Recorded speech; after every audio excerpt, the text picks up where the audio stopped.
Friends, ये law का channel है तो मेरी ड्यूटी बनती है कि मैं देश के सबसे बड़े न्याय के मंदिर और उस मंदिर के सबसे बड़े पुजारी के बारे में बात करूं। जी हां, आपने सही पहचाना कि मैं सुप्रीम कोर्ट ऑफ इंडिया के बारे में आज बात करना चाहूंगा और सुप्रीम कोर्ट इंडिया के चीफ जस्टिस ऑफ इंडिया के बारे में बात करना चाहूंगा। अभी 49th chief justice of India working है। आज 4 नवंबर है और next CJI doctor justice DY Chandrachud साहब होंगे और ये 50वें चीफ जस्टिस ऑफ इंडिया होंगे। इन्होंने दिल्ली यूनिवर्सिटी से एलएलबी पास की और एलएलएम एंड डॉक्टरेट इन्होंने हार्वर्ड लॉ स्कूल यूएसए से किया। वहां से लौटने के बाद इन्होंने Bombay high court and supreme court में अपनी प्रैक्टिस शुरू कर दी।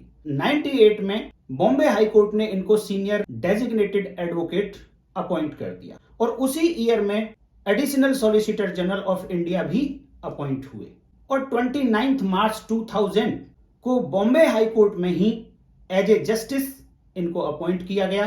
31 अक्टूबर 2013 में इलाहाबाद हाई कोर्ट के चीफ जस्टिस बने और वहीं से सीधा इनका अपॉइंटमेंट 13 मई 2016 को सुप्रीम कोर्ट ऑफ इंडिया में हुआ। इसे सुप्रीम कोर्ट ऑफ इंडिया ने कई सारी लैंडमार्क जजमेंट दी जिनके ये पार्ट भी रहे। उनके बारे में भी मैं बाद में बात करूंगा, लेकिन पहले थोड़ा जनरल नॉलेज के बारे में बात हो जाए।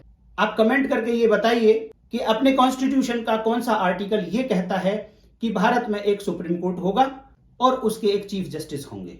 फटाफट से कमेंट में आप लिखकर बताएं। लेकिन अपने कॉन्स्टिट्यूशन में चीफ जस्टिस ऑफ इंडिया के अपॉइंटमेंट के बारे में कोई प्रोसीजर नहीं लिखा गया है। तो फिर क्या प्रोसीजर अडॉप्ट किया जाता है? अपने जो आउटगोइंग चीफ जस्टिस होते हैं वो एक रिकमेंडेशन देते हैं यूनियन लॉ मिनिस्टर को, जिसमें वो एक नाम रिकमेंड करते हैं कि next chief justice of India ये होनी चाहिए। उसी रिकमेंडेशन को यूनियन लॉ मिनिस्टर फिर पीएम को रिकमेंड करते हैं और पीएम एडवाइज करते हैं फिर अपने प्रेसिडेंट ऑफ इंडिया साहब को और president of India finally chief justice of India का अपॉइंटमेंट कर देते हैं। तो अपने 50th chief justice of India doctor DY Chandrachud और इनका पूरा नाम है धनंजय यशवंत चंद्रचूड़। आज की डेट में 63 इयर्स ओल्ड हैं और क्योंकि सुप्रीम कोर्ट के जस्टिस का रिटायरमेंट 65 इयर्स की एज में होता है तो इनको पूरे 2 साल का टेन्योर मिलेगा। और इनके father justice Y V Chandrachud chief justice of India रह चुके हैं और इनके नाम पे एक रिकॉर्ड है कि इंडिया के सबसे लॉन्गेस्ट टर्म के लिए ये चीफ जस्टिस ऑफ इंडिया रहे और वो टर्म है 2696 डेज। तो इसी तरीके से सबसे कम टर्म्स के लिए भी कोई जस्टिस सीजेआई रहे होंगे।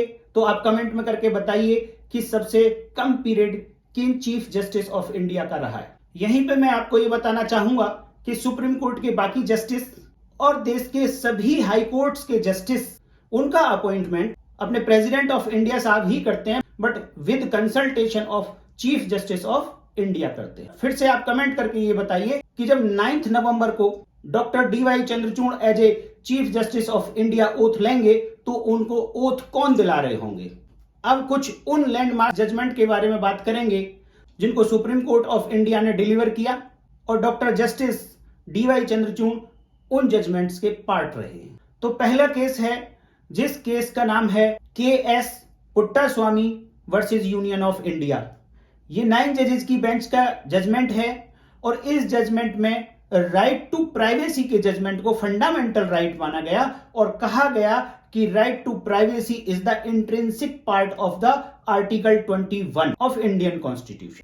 दूसरा जजमेंट है Navtej Singh Johar versus union of India, जिसमें यह डिसीजन हुआ अगर 2 कंसेंटिंग अडल्ट्स होमोसेक्सुअलिटी करते हैं तो उसको डीक्रिमिनलाइज कर दिया गया। लेकिन ध्यान रखिएगा, केवल कंसेंचुअल होमोसेक्सुअलिटी को डीक्रिमिनलाइज किया गया है, फोर्स्ड होमोसेक्सुअलिटी को अभी भी पनिशेबल बनाया रखा है और 377 आईपीसी में अभी भी पनिशेबल है।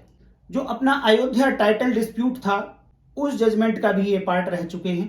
सबरीमाला केस बड़ा फेमस केस है जहां पर मेंस्ट्रुएटिंग वुमेन्स को मंदिर में एंट्री का राइट दिया गया जिस जजमेंट के थ्रू, और medical termination of pregnancy act के अंतर्गत मैरिड वुमेन या अनमैरिड वुमेन को 20 वीक से लेकर 24 वीक की प्रेगनेंसी की लीगल एंड सेफ अबॉर्शन का राइट दिया गया।